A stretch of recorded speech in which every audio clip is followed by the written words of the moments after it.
officials. And so I was just exercising my right and proving the point. These people are not traditional Americans. They do not esteem our Constitution. They just don't. Well, and how do I know this? Because I had a meeting with the sheriff afterwards. Tell me about that. My wife and I went, spoke to the sheriff. And this is Max Weber, Noble County Sheriff. Yes, him and a different deputy. Okay. And they were right off the bat. Because, excuse me, hate to interrupt, because the officer that removed you was a Noble County Sheriff, correct? He was caught off guard.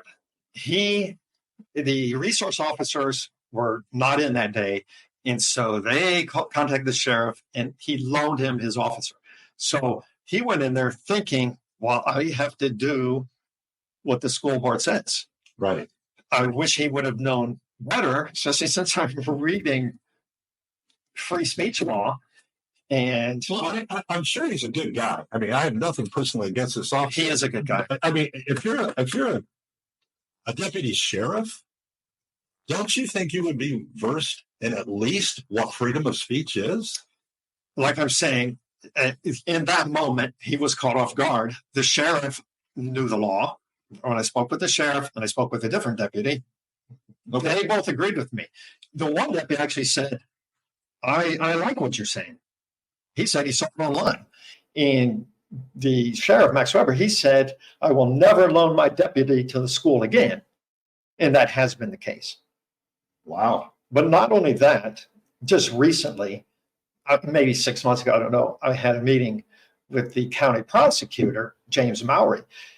And that conversation came up, and he even asked me, do you know why the school board has never taken you out again? And I said, yes, because I went and spoke with the sheriff. He says, no, I went and talked to the school board. I said, the prosecutor did. Yeah. He said, they haven't taken me out because he got involved, because he also knows the law of the United States. Okay. Did you take any other measures? I did contact First Amendment lawyers again. We talked about it, but again, it's the same thing. It's very expensive. There's not much money. But you have recourse while they're dragging you out of there. You can chase this down if you want to spend thousands of dollars, correct? They are counting on us not suing because it's going to cost us more than what we will get. Of course. Yeah. That's why I say they're bullies. Did you file something with the state? I sent in a complaint to the public access counselor, and he ruled that the school did not prove that they had the right to remove me. So I won that. My goodness.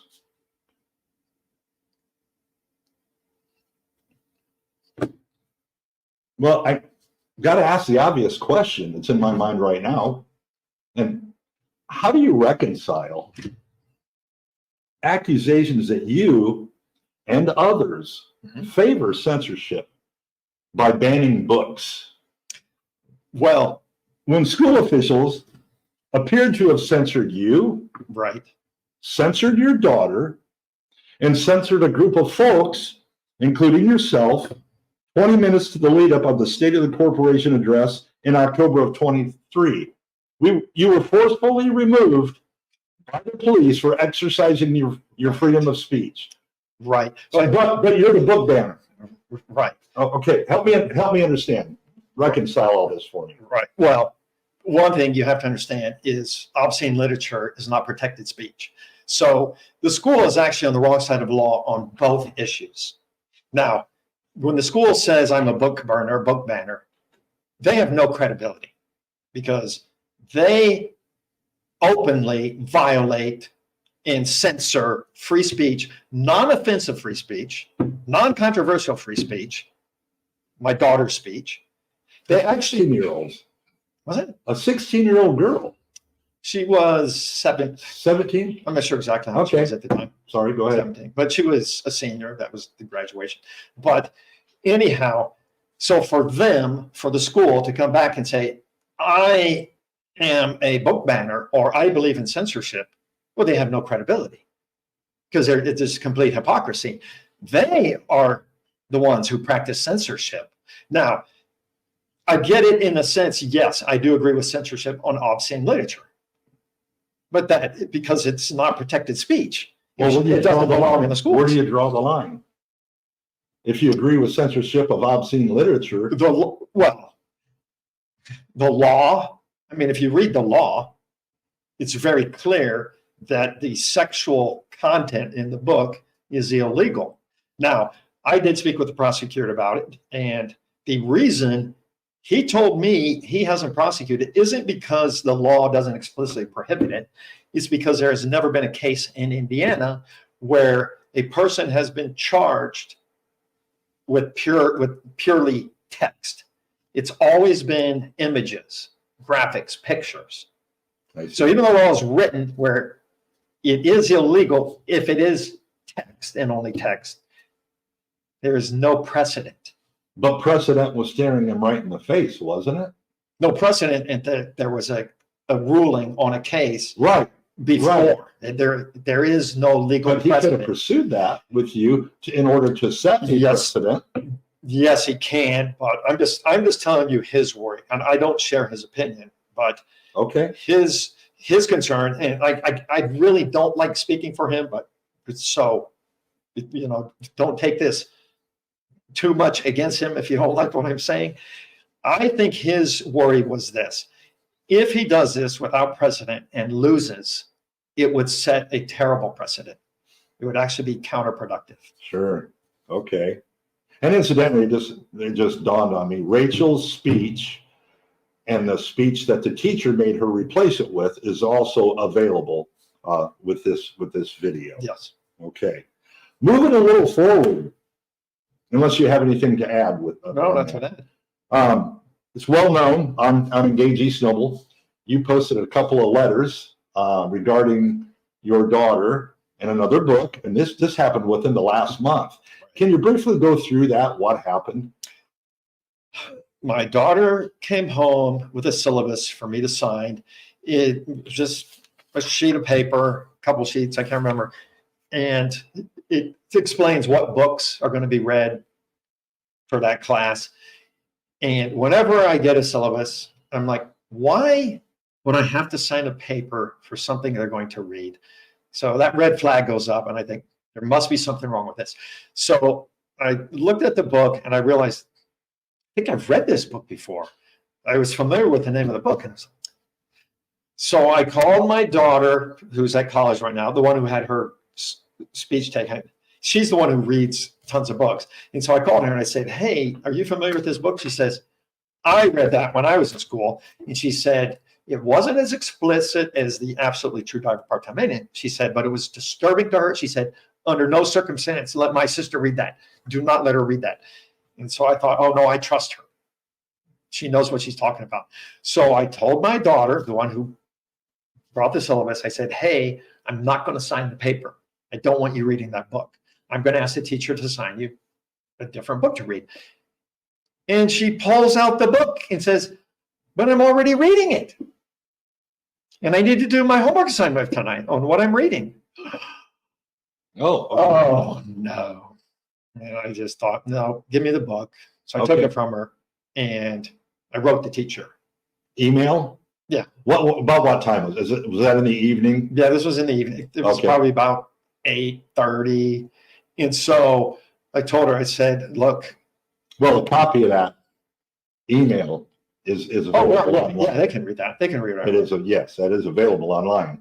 But because the next day she still hadn't answered me, and my daughter had also emailed her, and she had answered my daughter called me and said, hey, what am I doing? Am I going to the class? And I said, not if your teacher doesn't answer.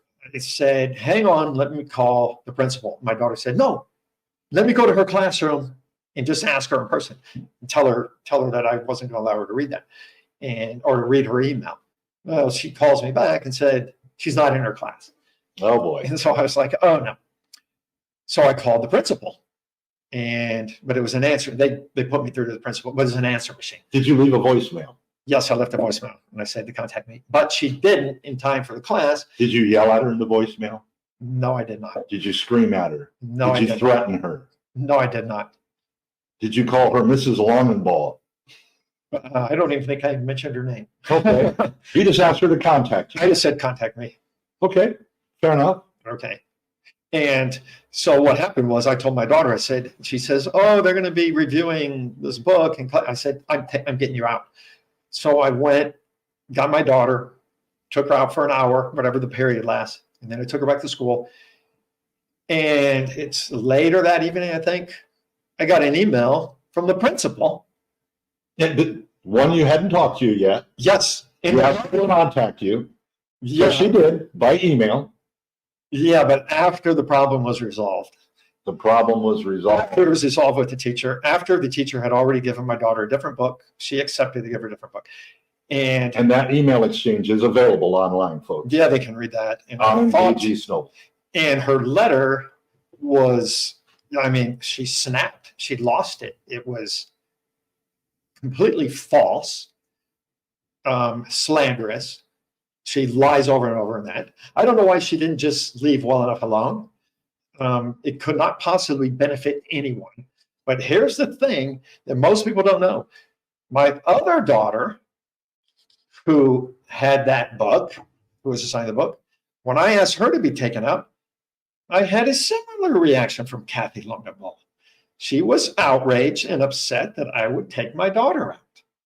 And so this is a thing that most people don't know. And if you read in the letter that she wrote, she points out, well, this book has been in the school for 14 years, and you are the first parent to complain about it. So I'm just assuming in her mind, I am the one who is wrong in this because everyone else accepts this book. And I'm the strange person for objecting to my daughter. But I think even if I am the only one, I think she should respect me as a parent. And I should have the decision whether my daughter reads this material or not. But this is just my interpretation of this. They, meaning the school board, superintendent, it's almost like they think they have more authority over my daughter than I have. And that's why they get angry, because I am saying, hey, I'm exercising my right as a parent. Back up for just a moment to the speech. Okay. When you went to the auditorium that day to talk to whomever for confiscating your daughter's speech, right? Did they try to separate you and your daughter when you were with her? How did that work? So I know we're jumping around a little bit, but this is important. Okay. Yeah. So my daughter calls me. She's crying. It's 30 minutes before she has to go on stage. We were getting dressed at home. My wife and I were getting dressed to go in. I immediately rushed in there to the school. We're only, a couple blocks away from the school. So I went in there, and so I'm surrounded by principal, vice principal, 2 police officers, superintendent, teacher, and I'm advocating for my daughter. But the superintendent at that time, Ann Linson, she did not like that. So she tried to take my daughter off over on the side to try to persuade her, whatever. And I told my daughter, I said, you can talk with her. But I told my daughter, but whatever you do, don't accept anything less than you giving your speech. And then she looked at me, Ann Linson, and said, sir, if you're not quiet, I'm going to have to ask you to leave. Wow. And I was threatened with being taken out a couple of times, at least twice, maybe 3 times, because they didn't like me advocating for my daughter. Now, there was no violence. There was no threats, nothing like that. They just didn't like how firm I was in my decision that my daughter gets to read her speech. Right. But Brett, you come across as a very intimidating person. What if they felt intimidating? Yeah. What if they felt intimidated? With police officers acting under color of law with guns on their side. Yeah. They didn't, when they threatened to take me out, they didn't look intimidated. They were trying to intimidate me. Brett, I'm sorry to jump all over the place here, but I got to go back a little bit to this speech situation in a series, if I understand correctly, a series of meetings that you had. Okay. Well, what happened other than the one you described? What happened is my daughter emailed the school board. They never contacted her. What did she email them about? Do you remember? Yeah, she said something like, I would like you to do an investigation on why my speech was confiscated. And something like that. I mean, Okay. but she's a very polite girl. She's not like me. Did she do that on her own, or did you? No, she did that. You didn't coax her No, into doing that? no, this is her. Okay. And I told her, yeah, fine, do it. See what happened. See what comes of it. But it was probably a couple weeks later, she was contacted either by Ann Linson or Kathy Longabaugh. And she told us, she says, they contacted me. They want a meeting, Kathy Longabaugh, at the high school with her. And I said, oh, that's fine. But your mom and I are going with you. And I told my daughter, she was like, well, why would they want to speak with me? I said, there's only one possible reason. They're going to apologize.